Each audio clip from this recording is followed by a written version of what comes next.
संयुक्त किसान मोर्चा के वरिष्ठ नेता राकेश टिकैत यमुनानगर के एक निजी कार्यक्रम में पहुंचे। राकेश टिकैत ने पत्रकारों से बातचीत के दौरान कई बड़ी बातें कही।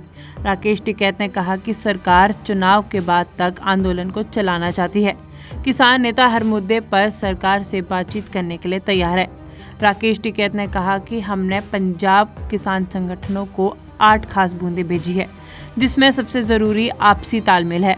राकेश टिकैत ने कहा कि सरकार से लड़ने के लिए सभी किसान संगठनों को एकजुट होना जरूरी है। अगर आपसी तालमेल से कॉल बुलाई जाए तो सभी संगठन एक होंगे, वरना आंदोलन भी कमजोर पड़ सकता है। राकेश टिकैत ने यह भी माना कि किसान संगठन के कुछ लोग हैं जो आंदोलन को कमजोर करना चाहते हैं। कुछ आरएसएस के लोग भी हैं। हमें ऐसे लोगों से बचना होगा। वहीं उन्होंने कहा कि पंजाब के किसान संगठनों का संयुक्त मोर्चा का बाहर से समर्थन है। जब कहेंगे ट्रैक्टरों का दिल्ली की तरफ कुछ किया जाएगा। देश का किसान जहाँ पे आ गया वो पीछे नहीं हटेगा, ये कंफर्म है। मतलब किसान हार कहने जाएगा। किसान बातचीत से, समझाने से, समझौते से ही वापसी जाएगा। उनकी कमेटी से सरकार बातचीत करे। बातचीत के दरवाजे खुले हैं, बार बार बात होती है, सिरे क्यों नहीं लगती? कहाँ पे आ गया? सिरे इसलिए नहीं लगती कि भारत सरकार इस आंदोलन को इलेक्शन के बाद तक चलाना चाहती है। अगर सरकार चाहेगी तो लग जाएगा। सरकार नहीं चाहती कि आंदोलन खत्म हो। इस आंदोलन के माध्यम से वो देश के किसानों को बर्बाद करना चाहती है, देश के किसानों को बांटना चाहती है। वो चाहती है कि इसको बदनाम करें किसानों को। कि किसान एमएसपी मांग रहा है, एमएसपी तो थी है और रहेगी। हमने एमएसपी गारंटी कानून की देश के किसानों ने मांग की है। लेकिन जो धरने में बैठे हैं, शंभू पे बैठे हुए हैं, अब वो सीधा सरकार गिराने की बात कर रहे हैं बॉर्डर पर बैठ के। ये राजनीति नहीं होने लगी? सरकार वे क्या चुनाव लड़ेंगे? सरकार तो चुनाव से गिरती है, चुनाव से हमको दूर रहना है। लेकिन वो हाँ बॉर्डर पर बैठ के तो ये कह रहे हैं कि अब सरकार को कैसे गिराना है, उस पर रणनीति होगी। कुछ लोग होंगे वहाँ पे जिससे किसान संगठनों को नुकसान होगा। उस तरह के लोग भी वहाँ पे होंगे, क्योंकि वहाँ पे आरएसएस के लोग भी मौजूद हैं। इस टाइम पे भी वहाँ पे उन्हीं की रणनीति चल रही है। उन्हीं की रणनीति है कि ये आंदोलन इलेक्शन के बाद तक चले, इस तरह के बयानबाजी करें कि सरकारों को कहने का मौका मिले, पंजाब को नुकसान हो। खास करके इस आंदोलन को पंजाब का बनाया जाए, सिखों को बदनाम करा जाए, उनके साथ में किसानों को बदनाम करा जाए, पंजाब सरकार को बदनाम करा जाए। क्या जो वहाँ पे बयानबाजी चल रही है वो कहाँ तक की सही है? अगर देखो गलत, लेकिन हरियाणा का भी किसान वहाँ पे है, यूपी का किसान भी वहाँ जा रहा है। ये तो ऑल इंडिया किसान का आंदोलन है। संयुक्त मोर्चा तो नहीं है वहाँ पे। संयुक्त मोर्चे ने उनकी बाहर से मदद की है। जो वहाँ पे अत्याचार हो रहा है वो करी है। और एक तालमेल कमेटी हमने बनाई है 6 मेंबरी।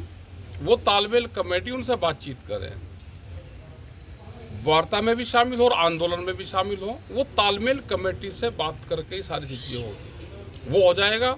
यह आंदोलन कहाँ है, फिर इसका रुख क्या होगा, वो फिर आपस में तय करेंगे। संयुक्त मोर्चा ने 8 जो बिंदु चिन्हित करके पंजाब जो किसान वहाँ धरने में बैठे उनको दिया है। उनको ये दिया है कि एक तो आपस में तालमेल रहें, क्योंकि संयुक्त किसान मोर्चा ही दिल्ली गया था। वहाँ से जब इकट्ठे हैं तो हम सब इकट्ठे थे। आपस में झंडा बैनर वो अलग हो सकता है, लेकिन तालमेल होना चाहिए। अगर देश की कॉल दे रहे हैं तो तालमेल हो। गलत बयानबाजी ना करें। कोई भी इस तरह का बयान दे दे, क्योंकि सरकारें तो बयान करवाएगी कि किसान गलत बयानबाजी करें, उनसे बचे। और इकट्ठी बड़ी कॉल देनी हो तो फिर इकट्ठी कॉल दे। इस तरह के सारे प्रस्ताव हैं जो उन्हीं के मुद्दे हैं। वही 8 बिंदुओं में मेन बिंदु कौन से? मेल तालमेल का है कि तालमेल करके ही बड़ी कॉल देनी चाहिए। कल 29 तारीख है, क्या रणनीति रहेगी? वो कमेटी बताएगी। उनकी जो कमेटी है वो कमेटी। विचार विमर्श आपस में नहीं होता? हमने 6 मेंबरी कमेटी बना रखी है, तो अभी तो उनके साथ बात हुई नहीं हुई तो क्या उनको तो वही कमेटी तैयार करेगी। तो क्या दिल्ली कूच को लेकर कुछ कल हो सकता है? वो कमेटी ही निर्णय लेगी, जो भी लेगी। हम तो उनको देख रहे हैं। हम तो जहाँ सपोर्ट करने की जरूरत है, देश का किसान उनकी मदद करेगा। राकेश कहते हैं उसके जो समर्थक किसान है वो क्या कहते हैं? नहीं, हम भी वही हैं और वे किसान भी वही हैं। लेकिन संयुक्त मोर्चा जहाँ कहेगा हम वहाँ पे जाएंगे। हमारे 40 लीडर हैं जो पहले थे, हम उन्हीं को लीडर मानते हैं जो दिल्ली से साथ में आए, दिल्ली 7 मोर्चे पे बैठे। वे 40-42 बड़े लीडर पूरे देश के हैं, हम आज भी उन्हीं को लीडर मानते हैं। जहाँ वे कहेंगे हम वहाँ पे काम करें। हरियाणा में ट्रैक्टर मार्च निकाला था और ट्रैक्टरों का जो मुंह था वो दिल्ली की तरफ कर दिया गया। ये ट्रैक्टर कभी भी दिल्ली जा सकते हैं, ये दिखाने के लिए एक सिंबॉलिक था कि ये कहते हैं कि दिल्ली नहीं जाने देंगे, तो ये दिल्ली जा सकते हैं। ये वही 4 लाख ट्रैक्टर है जो 26 जनवरी में दिल्ली थे, ये वही ट्रैक्टर पूरे देश भर के हैं, ये जाएंगे। और किस राजधानी को और दिल्ली बनाना पड़ जाए, पूरा देश का किसान तैयार है। ठीक है सर, एक बात पूछना चाहता हूँ, आज दिल्ली कूच होता है, फिर 2 दिन का टाइम दे दिया जाता है, राकेश टिकैत कहते हैं कि गाजीपुर बॉर्डर घेर लो, फिर विराम दे दिया जाता है। नहीं, हमने राजनीति नहीं, हमने कभी ये नहीं कहा कि गाजीपुर को बॉर्डर पे चलो। हमारी दिल्ली की कभी कॉल है नहीं। हमारा 14 मार्च का दिल्ली का प्रस्तावित है और वो पिछले 2 महीने पहला है।